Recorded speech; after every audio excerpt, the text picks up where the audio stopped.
Hi, I'm Kristen, and this is the Simple Handmade Everyday podcast, where I talk about living a creative, intentional life. I like to chat about quilting, knitting, what I'm reading and watching, and a little bit about keeping a cozy, organized home. You can find me online at my blog, Simple Handmade Everyday, and on Instagram at Kristen Esser. I've got my cup of tea in hand, so let's settle in for a chat. This is episode 33. Hey there, it's good to be back. I know I took a little bit of a break there. I promised myself when I started this podcast to never apologize for not podcasting, because really, who do you think you are? Who cares? So I'm back now, and I'm excited to be here, even though it is in August, it's in the afternoon, and I'm in the closet. And it's hot. So I've got my cup of iced tea in hand. I put my hair up in a ponytail. I put on a pair of shorts, which I do not really wear shorts in public anymore at my age. No shame if you do. It's just, I don't. But I will put them on to record a podcast in the closet. So it is back to school time around here, kind of. So I've got a high schooler, and he's back in school. Lots of AP classes, out the door before 7 a.m. and just kind of a crazy weekend schedule right now too. So that's all going on. Yet, my two oldest ones do not go back to school until near the end of September. So because here in California, the UC system's on the quarter system, and it starts late and it ends late. And I would rather it start early and end early, and I think they would too, but that is not the way. Nobody asked me about it, and it's not the way it works, sadly, because I would really give them an earful. But so we're kind of winding down with the summer activities. We're still trying to have a little summer of fun. We actually took the kids to a Tower of Power concert in Ojai last weekend, and that was really funny. My husband's a huge Tower of Power fan. My boys are very into jazz. So actually, jazz and soul and stuff. So they've got some pretty good taste in music.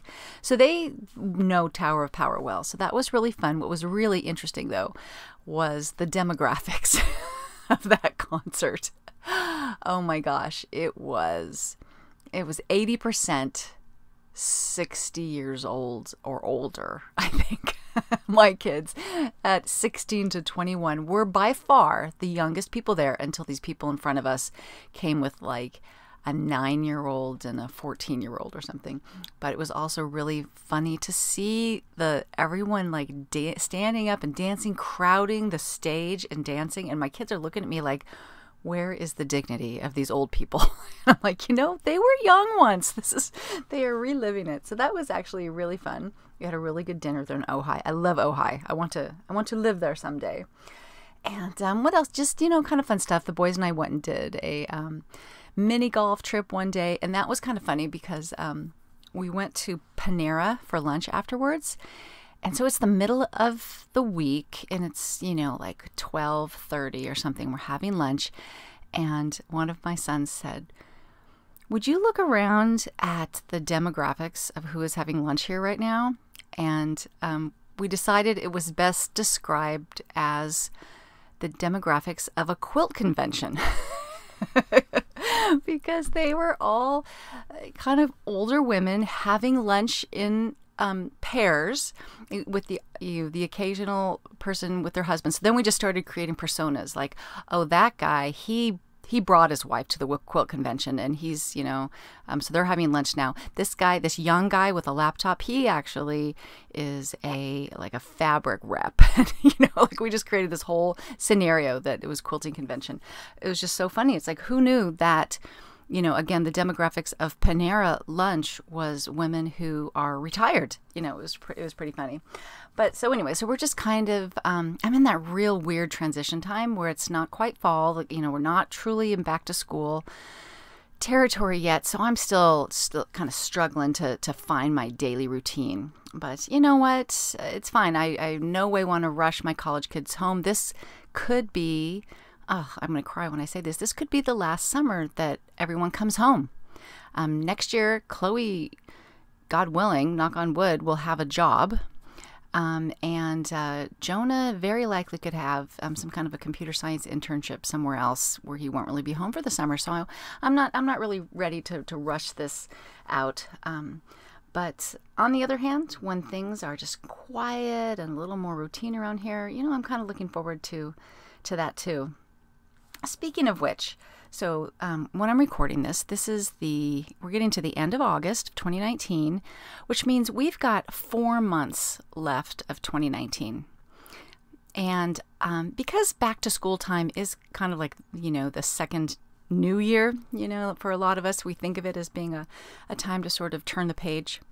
I've been thinking a lot about where I would like to be going into 2020. So, in December, especially after Christmas settles down and all that, we get into this thing where we, at least I should say, really start thinking about, what do I want to be different in 2020? What am I going to turn over a new leaf? What am I going to start?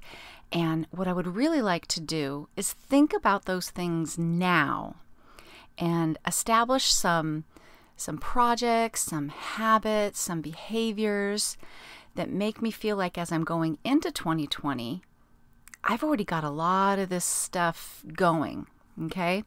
Does that make sense to you? So, for instance, I just recently rejoined Weight Watchers. About a year ago, I joined about this time, and I had a lot of success, that fresh beginner spirit. And I really do, that program works for me. But it is hard to get that, beginner's fresh outlook again. So I'm trying to kind of recapture that. But I went into 2020 down 25 pounds, and that felt really good. Now, the sad reality is that I've just kind of stayed there the whole time, this up until now. So, not a perfect system, but I'm like, okay, if I could just get that going, if I could just be 10 pounds down and feel like, my tracking and my eating and my exercise are just, they're just what I'm doing right now. They are my established habits. I've got 4 months to just kind of get back into that groove so that on December 31st, I don't go, okay, tomorrow, I'm going to start a diet. I've got that going. So that's one thing that I'm going to do. And I would kind of encourage you guys to think of maybe like 3 things that, that maybe were your goals in January that you just never got any traction on. And maybe even just start one of them in September and one of them in October and one of them in November. And let's not pretend we're going to start something new in December. So I'm just going to leave that one off. December is just to try to keep those 3 things going. So when I thought about it, I was just thinking about this morning while I was getting ready about like, okay, you know what? There's 4 months left. Let's make some progress on some things. So for me, weight loss is one of them. And like I said, I'm on Weight Watchers plan, and there's like no endorsement here, but you know what? That plan works for me. I also do a little bit of the Trim Healthy Mama. But that's more of in sort of how I eat, because I am a person. I'm an obliger. If you do the Gretchen Rubin kind of 4 tendencies thing, which means that if you give me some outside influence, if you give me a deadline, if you give me accountability, I do really well. I don't do things for myself, but I will do them for other people. So actually having to show up at a meeting and weigh in, just the online only Weight Watchers doesn't work for me. I have to show up 1 day a week and weigh, and that is like the only way this works for me. So you just got to know yourself. So my second thing is I have a number of whips, quilting wise, that I would just really like to get off my plate. I have one of those clothes drying racks, those it's white, it's from Target, and just it folds down. I've just got these little bars, and I have all my whips hanging on there, and it's getting, emptier and emptier. I'll talk more about that in the quilting segment, but there are 2 quilts on that. One is this, I'm embarrassed to admit, this charity quilt for Quilts for Cure that I have never finished quilting. And the other one is that pineapple quilt that I was working on like a year and a half ago when I first started this podcast. And it has been basted and ready to go for, a year. And I'm a little befuddled on how to quilt it. And I really just need to sit down and figure it out and go, done is better than perfect. And so that's going to be the second thing that I really focus on. So whether I start that in September or October, I'm not really sure. But and I'm going to think about what the third thing that I want to do. It's probably going to be something a little more homemaking related. But so anyways, and if you do think about that, if you'd like to think of like your top 3 things that you would like to feel like are well underway by the end of the year. I'd love to hear them from you. You can comment on the show notes of the podcast. You can send me a DM or an email or whatever. I love to hear from you guys, and I would love to hear what those things are for you. Maybe you can help me figure out what my third one should be. And once again, I'd like to thank the Fat Quarter Shop for sponsoring this podcast. Fat Quarter Shop is a one-stop show for quilting fabrics and supplies for quilters around the world. They stock quilt shop quality fabrics, pre-cuts, quilt kits, patterns, and notions, and even cross-stitch supplies. They've just released Quilt for a Cause quilt for 2020. Have you seen it? It features Summer Sweet fabric by Sherry and Chelsea for Moda Fabrics. This sampler quilt combines unique and historical blocks in a vintage style, and you can reserve your kit for it at fatquartershop.com. I really encourage you guys to take a look at this. I have done the charity quilt for Fat Quarter Shop a few times, and it's always for a great cause. And the camaraderie of doing these really big quilt-alongs, you just really can't beat it. So I'm going to be in on this one. And Fat Quarter Shop carries all the major brands like Moda, Riley Blake, Wyndham, Robert Kaufman, Art Gallery, with the largest selection of Fat Quarter bundles. Whatever fabric, pattern, or notion you're looking for, chances are they have it. Visit them at fatquartershop.com. As always, I'll put a link in the show notes. Let's talk a little bit about quilting. I'm going to be honest with you. I've been a little insecure about my lack of productivity this summer when it comes to quilting. And I can really fall victim to that comparison trap. I get on Instagram and I see people, they've got new blocks, new whole quilts. It seems like every day. And I just think, what are you doing with your life, Kristen? So my answer to that has been to really try to stay off social media this summer. I've really been trying to scale that back. And it helps me to feel a little bit less fragmented, a little bit, less playing the comparison game. But I digress. So I don't have a ton to talk about quilting-wise. And I do think that when the kids go back to school and I've got my sewing space back a little bit more right now, one of my kids' whole computer setup is kind of on my sewing table, which I am happy to share with him. I'm just glad that he's home. But, it's just the whole area just feels just a little bit different. But I did sew up some of my kinship blocks for those of you that are following along with the kinship sampler. And that's been really fun to really work on my paper piecing. I borrowed a Daylight wafer light box from my friend Minky, and what a huge difference having a light box makes when you're doing paper piecing, so that you can really get those fabrics lined up, because you're looking through the paper. I don't know, I really enjoy that. I'm gonna have to give that back to her soon, but I've really enjoyed kind of just doing those blocks. My friend Holly Ann over at String and Story, she's doing the full 100 blocks, and she takes the cutest, most original pictures every day. So definitely check her Instagram out for that. That's just a free little shout out because she's just been super creative with her photos. I also am happy to tell you that I got a quilt that has been languishing. I was saying 10 years. That's maybe a little bit of an exaggeration. It was one of my first quilts that I did from Bonnie Hunter pattern. I tried to look it up. It's probably somewhere on her website. I can't find it. It's basically kind of a little bit more of a complicated Irish chain quilt. It's not that complicated, but I did it as a leaders and enders quilt when I first discovered that was a thing, because it's just a lot of 2.5 inch. They look smaller than that, so maybe they were 2-inch squares, so they're finishing at 1.5 inches, somewhere around there.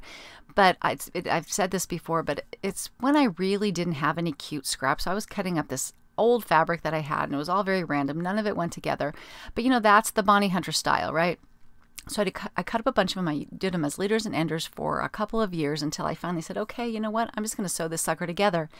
And I did, and it's been sitting there for years and years, somewhere between 5 and 8 years, let's say.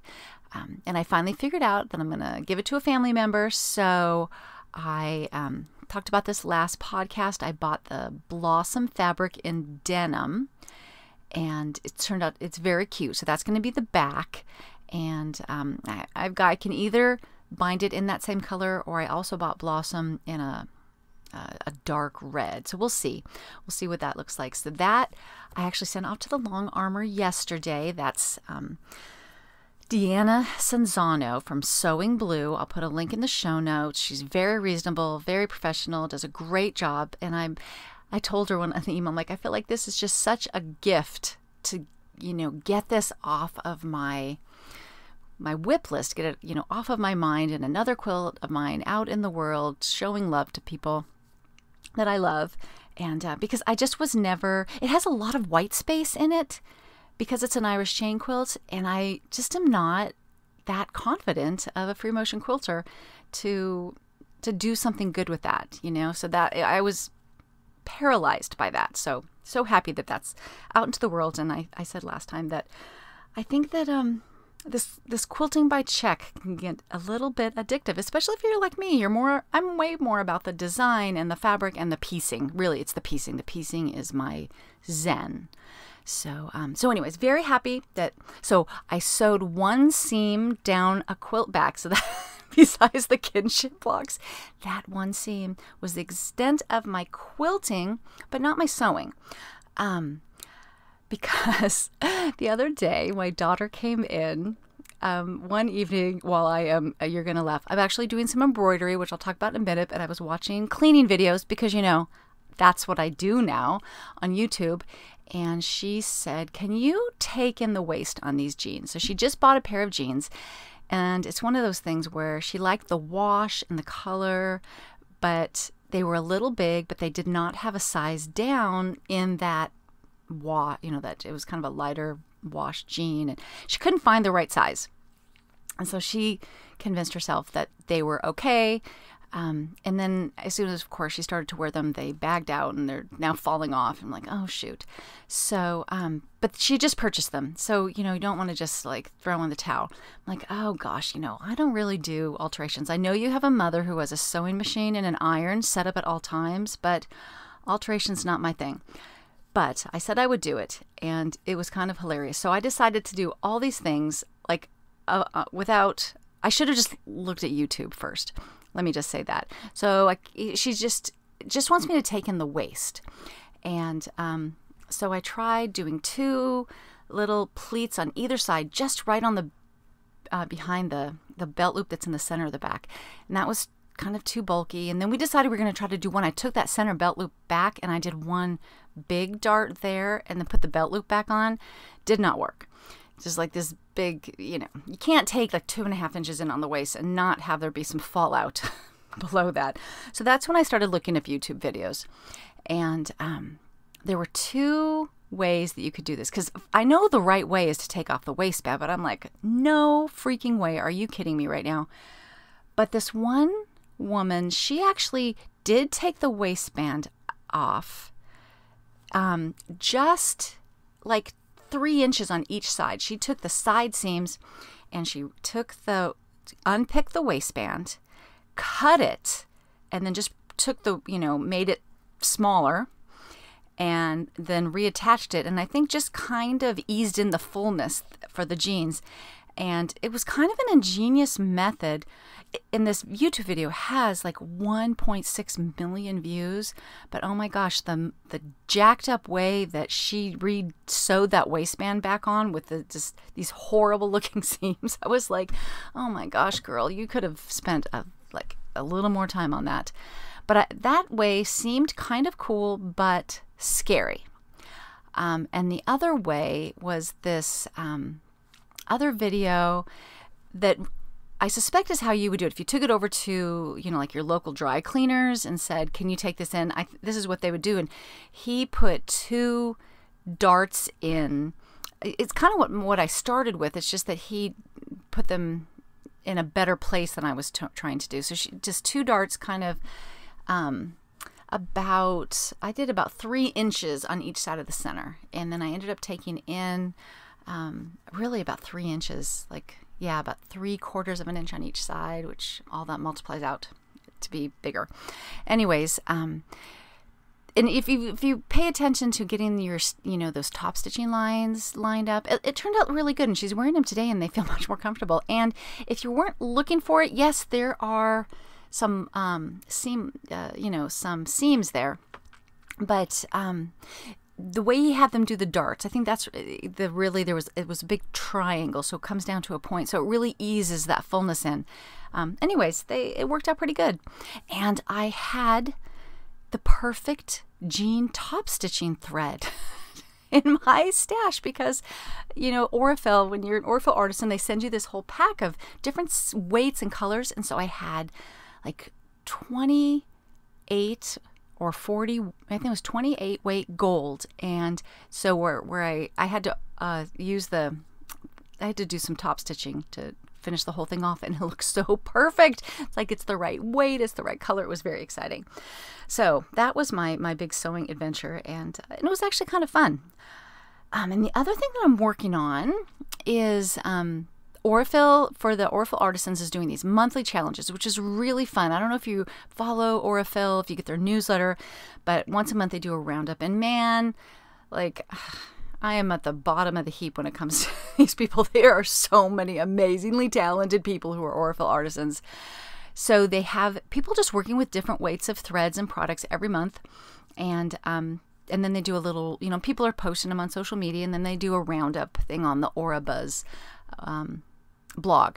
So for September, we're working with Aurra Floss, which is a 6-strand embroidery floss. And what's super cool about it is it comes on a wooden spool. And number one, wooden spool. Who does not love a wooden spool? But it is just such a better delivery method than, if you've been using like DMC embroidery floss, what you buy at Michael's or Joann's, and it comes in that thing with the little wrapper around it, and the minute you pull it out, it is 100% already completely tangled. And I have a whole like crazy scary pile of those, and I really love those people who wrap them around like clothespins, and it looks really pretty. My mom, a lot of my floss is actually from my mom, and I really like this because I can see her writing where she wrote the number on those little paper or plastic spools that you can rewrap it. But bottom line is you're going to have to rewrap it at some point if it doesn't come on a spool. So, or a floss, it comes on a spool. And years ago, I did these flour sack tea towels that had a motif, these kitchen motifs from Posy Gets Cozy, Alicia Paulson. I'm having deja vu. Did I tell you this? I'm sorry if I have. Anyways, you can go to her blog. I'm sure they're still there. Super cute, like a Le Creuset pot and a one of those froster, a pastry bag for doing frosting. There's one of those, and a cookie cutter, things like that. Really cute little motifs. And I did them in black, just outline stitches it's called, the back stitch. So it's just a black outline. And I just love the way they look. It's simple and classic. So I'm doing the same thing here. I actually ordered black, navy, and red because I thought a red work thing could be kind of cool, or navy might be cool instead of black. But when I had those 3 spools in my hand, I'm like, I'm doing black. And so I'm doing 3 strands. And I'm using Minky's, my friend Minky's. She has a book called Diary and Stitches, which has just a bunch of different types of embroidery motifs. She's using them mostly for sewing illustration, but there's no reason you can't use those same motifs for hand embroidery. So I'm doing this one right now that has pears. If I think about it, I'll take a picture and post it in the show notes. Super cute. So I've got 2 vintage tea towels that I got like at a garage sale years ago. I need to come up with a few more because I think I'd like to do like 3 or 4. And the existing towels that I have, they have holes in them. I have like used them to death, and all I really use them for is in the kitchen for like drying vegetables and lettuce and things like that, but they get washed a million times a week, and they've got holes in them. And I think what I'm going to do is I'm going to cut out the embroidery that I've done on them and then like sew it onto a new tea towel, and I'll just keep that going because there's no way that I'm throwing those out. So so just sitting down, I'm so glad to have a hand project again, that I can do when I'm watching TV or watching cleaning videos or whatever, or just sitting out on the patio at night listening to an audiobook, that kind of stuff. So those are the kind of things that I'm working out on right now, and I cannot believe I've talked this long considering how little that I've done. Well, I've got other things that I want to talk about, so I just want to briefly say that I finished knitting my socks. They are blocking, and I'm going to give them away. I need to photograph them, but I'm so glad to have those off the needles. You just got to love some self-striping, yarn for socks. It's so fun. And I've been knitting dishcloths. I talked about that in the last episode, just as a replenishment for our drawer of hand-knitted dishcloths. And I think I'm going to eventually, maybe sometime this fall, do a little video on how those dishcloths go, how to knit them. And maybe we'll do just somehow a tiny little knit along for that. But I've said before, it kind of shows you all the different skills that you need for knitting in that one simple dishcloth. So it's kind of a fun place to start. Let's move on to books. Oh my gosh. Well, I finally kind of got out of my my book slump by listening to audiobooks. That is sometimes just the way it works. So the first book that I listened to that I want to talk about is Little Fires Everywhere. And now I didn't write who wrote it. It's like Celeste somebody, and she's got like 2 letters in her last name. I'll put it in the show notes. I loved it. I love this book. Chloe and I, my daughter, we like to talk about the books we're reading and kind of, tell each other the little summaries of them. And she says, so what's it about? And I have the hardest time describing it. Very, very character-driven novel. So there's some good plot twists or whatever, but that's not what it's about. But it's basically about a mother and a daughter who just move all over. They just keep moving from city to city. So the daughter is like 15, and she has lived in 46 cities. So that's like how much they're moving. The mother is an artist, and that's part of why they move, is that she's always looking for new inspiration. But so the mother's made the decision that they are going to stop moving around. They're going to put down some roots in this little town. And they, through various things, become intertwined with one particular family. It's actually the family that they are renting their duplex from. And weirdly, there's like 4 kids in that family, and they're all in high school, in every grade of high school. That doesn't happen very often. But anyways, the main character daughter, the one that's 15, she sort of, befriends on some level each of these kids and gets very intertwined. So that's what what it's about. There's just lots of, really interesting interpersonal, relationship kind of stuff in there. Really enjoyed it. I will tell you that I was a smidge disappointed in how it ended. Like, I just loved the ride of the book. And then when it got to the end, I was like, is that it? So have low expectations for the ending, but the reader was really good. I got it from Libby, the free thing from the library. So that was really good. I definitely recommend that one. And then I got Today Will Be Different by Maria Semple. She's the one that wrote Where'd You Go, Bernadette, which I have not read, but they're making it into a movie with Kate Blanchett, and I'm sure I will read it. But, I just look for like what's available in audiobooks. I try to be not too picky. And this book was so funny. Oh my gosh. And it was short. It was only, I don't know, I feel like I listened to things on 1.25 speed. So I listened to them a little bit faster, which really helps to get through them. I usually start at the normal speed, and once I've got a feel for it, I speed it up. I can't do 1.5 speed. But 1.25 just kind of takes the pauses out and really keeps it going. The reader for Today Will Be Different is this actress. Her voice sounded really familiar, and I don't remember what her name is, but I went to her IMDb page, and she has like 1 episode of every TV show you've ever seen. But she had like 16 episodes on the Gilmore Girls, and she is Liz Danes, who is Luke's sister, like Jess's mom. And it was funny when I was telling Chloe this, because Chloe and I watched Gilmore Girls. I said, I don't know if you've seen her yet, but she's kind of this loser mom. She makes jewelry and sells them at Renaissance fairs. And Chloe goes, you're acting like that is not a complete dream job. Like, what is wrong with you? But anyways, the reader is really good. And it's a story about it. The whole book is one day of this woman's life. And it's one of those things where things just keep going from bad to worse. And there's all this really funny stuff with her son, who's about 10, stuff going on with her husband, stuff going on from like years back from her career coming back to haunt her. Anyways, it is very funny. So I definitely recommend that.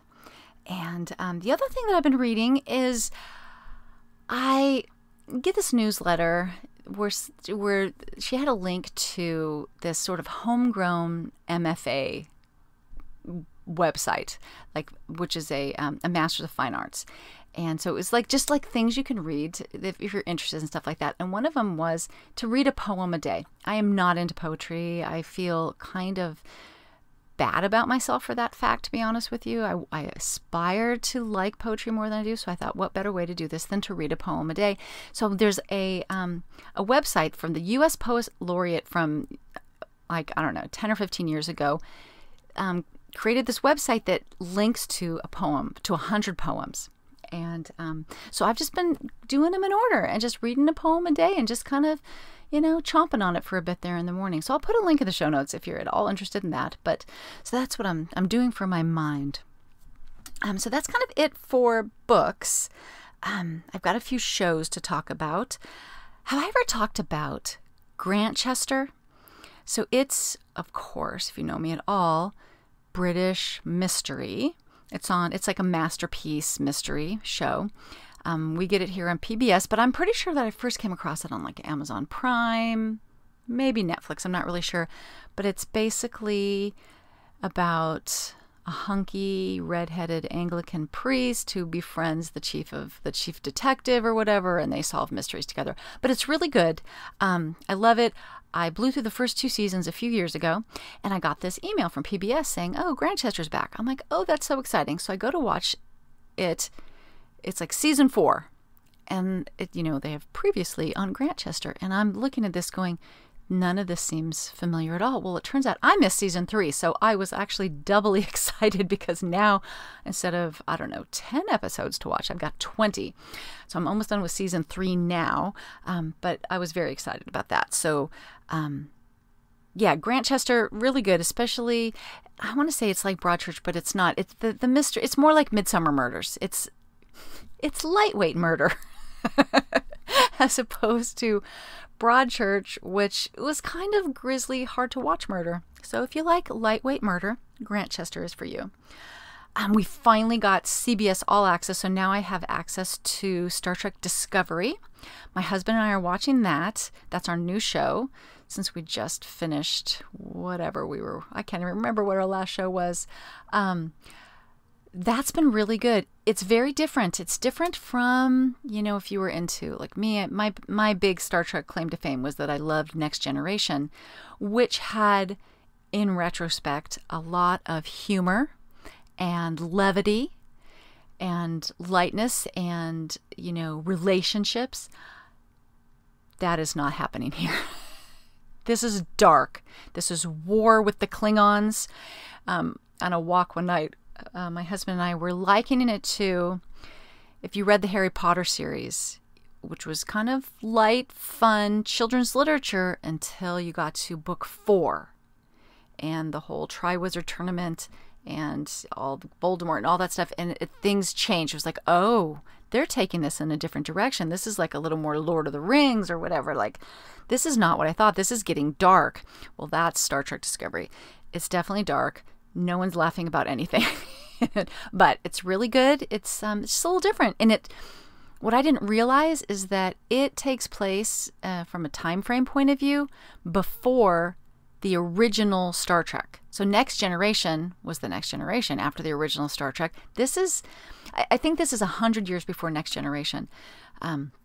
So like we're talking about like Spock's dad when he was I don't want to say a young man, when he is a middle-aged man. So that's been really good.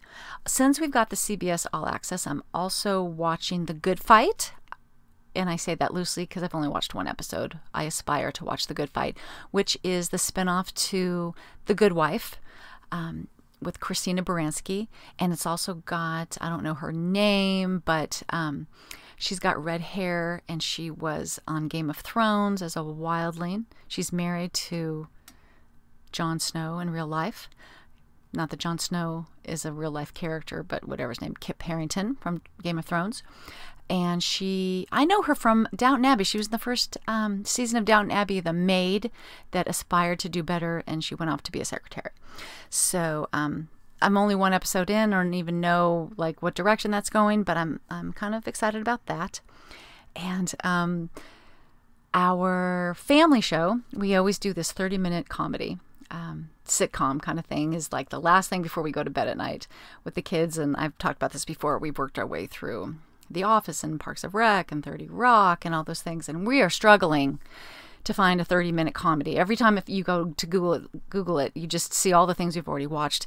But there's this show called Kim's Convenience that's kind of funny. It's about a Korean family who owns a convenience store. It's in Canada, which is interesting. I was like, when they first showed money from the register, I'm like, what is that? Well, it's Canadian money is what it is. But it's pretty funny. I talked to my friend Minky about it, who was Korean, and we both agree that, like, weirdly, they don't seem to know what a Korean accent sounds like because, like, one of my best friends is Korean. I think I know what a Korean accent sounds like. But anyways, it's lightweight and fun and kind of a good way to end the night. So that's kind of what's been going on with reading and watching TV. So let's get into homemaking. I got to say, I feel like I'm rushing here, so I'm sorry if I'm talking a million miles a minute. I'm watching the time tick away on my computer. I'm like, what have you talked about for 36 minutes? But so homemaking. There's just, this is kind of where my creative energy has been lately. I feel like let's just have a homemaking podcast instead of a quilting podcast because that's what you're really doing. But I recently purchased Organized Simplicity, which is a book that I wanted 10 years ago, written by Tish Oxenreider from Simple Mom. And it just like those two words, Organized Simplicity, like they are just exactly the words that I want to define myself. But I never did because we were poor and I would spend $14 on a book, but it was just recently on Kindle for $1.99. I'm like, I'm finally just going to get this book. And I blew through it in a morning or something. At this point in my life, I could write the book, but I do enjoy reading them. So that kind of got me re-energized with more routine-based things with the house. And one of them was having like a homemaking notebook. And I have had something like this in the past, and I've kind of realized I don't want a notebook anymore, but I do have, I would call it my homemaking clipboard, where I just keep all these lists of things, like I'm keeping lists of all the deep cleaning that I want to do for each area of the house. And I've done this before where I've typed them up on the computer so I could, print them out on a spreadsheet and check them off. But you know what? I just sat down a few months ago and I wrote them out by hand because there's something, I don't know, I just like to write pencil to paper. And what I did is I organized the house into the Fly Lady zones because I love that system of for every week of the month there's a zone to concentrate on in terms of decluttering and deep cleaning. I've realized there's parts of the Fly Lady system I don't like because I don't think that she does the weekly cleaning on the level that I want to. I want my house to be a little cleaner than she seems to. But I do love the idea that you spend a week, 15 minutes a day in the kitchen, and then before you just kind of lose steam and never really finish that, you move on to the living room for 15 minutes a day the next week or whatever. And those little things, then you wrap around the next month and you're like, oh yeah, this is where I was. And if you just do the 15 minutes a day is the key part of this system, as I've realized. If you do a lot more than that, you just get burnt out. And 15 minutes a day, even if you do it 4 days a week, that's like putting in an hour of decluttering or deep cleaning a week on your house. Like, you're gonna get done someday, I mean, you're gonna get through it. So that's what that kind of inspired me. I'm like, okay, so I kind of, arranged my clipboard. So I just have all those kinds of things that are really easy because I'm a checklist person. So I can just, check off all the little, that I've cleaned out the drawers, that I have, done all these little things. So for me, it's mostly a decluttering thing. I could also make a deep cleaning list too. I haven't done that. But I did discover this YouTube channel called Diane in Denmark. And she apparently was a Fly Lady mentor. She's kind of doing her own thing on her YouTube channel, and it's really fun to watch. First of all, she's in Denmark, so she's got that cool, very minimal Scandinavian kind of home. And it's not like it's, super beautiful. It's just a very normal home, but it is very simple. And she, I've told you before, and I got a little bit of flack for it. She does these cleaning videos. Now, most times when people do these cleaning videos, they like speed them up and put them to music and all this stuff. She does not do that. What she does is she goes, okay, I'm going to do, today's zone is the master bedroom, and I'm going to set my timer for 15 minutes, and I'm going to leave the camera where it is, and I'm going to tell you what I'm going to do while I do it. So I'm going to do, I'm going to do all the cobwebs. I'm going to wash the windows. I'm going to do whatever. And she does it in real time, and she's just like, just clean along with me. And so she's got a gazillion videos that completely explain the system and all those kind of cleaning videos. And I don't know, I kind of get a kick out of it.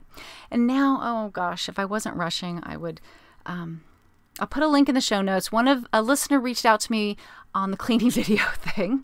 One person likes cleaning videos too. And she gave me a YouTube channel, and I can't think of what it is off the top of my head, but I did subscribe to this girl who does, she just had twins, so I think she's going to be doing less of them. But she's also got some really fun, good cleaning videos. So I'll put that on there for you fellow cleaning freaks.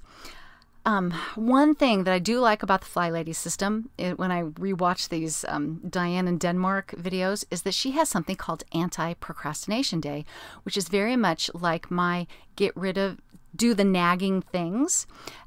But she has this idea of like Wednesday, or whatever day you want, but I think for her it's Wednesday, that's the day that you tackle something that you've been procrastinating about, or in my terms, nagging. It's been nagging you.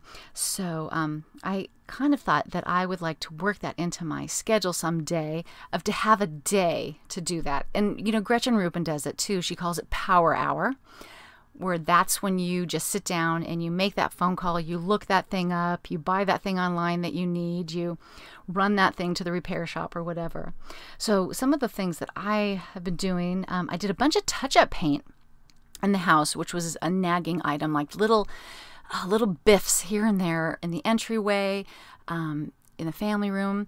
And so what I did, I highly recommend this. So I got the paint out, and you know what a paint it is. You got to pry the lid off, and then sometimes it's rusty, or it's gross. It's hard to deal with. So I got it well stirred up, and I did this for 3 different paints in our house. I poured them into mason jars. Now, it would have been better, really, in retrospect, if I'd poured them into like old spaghetti jars or something that wasn't a nice mason jar. And then I marked them. Did you know that you can just write with a Sharpie right on glass, and then you can just wash it off? It might take a little scrubbing, but you can just wash it off. So I use Sharpie on glass jars all the time.